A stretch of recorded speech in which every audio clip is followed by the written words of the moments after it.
dans van vreugde. Jeremia 31 vers 13 sê, dan sal jong vroue vreugde vind in kringdanse, ook jong manne en ou manne saam met hulle. Ek sal hulle rou verander in vrolikheid. Ek sal hulle troos en aan hulle vreugde gee in die plek van hulle droefheid.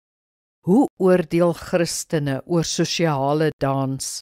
Sommige beskou dit as deel van 'n wêreldse lewe, terwyl ander gemaklik op troues dans. Sommige jeuggroepe by kerke sluit 'n sokkie in as deel van hulle aktiwiteite, ook charismatiese kerke.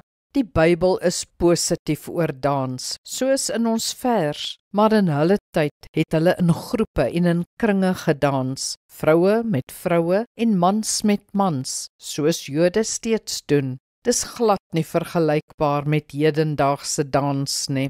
Dans is een van daardie dinge wat beoordeel moet word aan die konteks en motief. Die meeste dansgeleenthede in ons konteks gaan bloot oor sosialisering en die geniet van jou vaardighede. Daar is egter ook suggestiewe danse in obskure plekke op musiek wat teen al ons waardes indruis. Dis beslis nie God se wil nie. As jy egter sommer van vreugde dans, soos die Bybel sê, kan jy maar dans.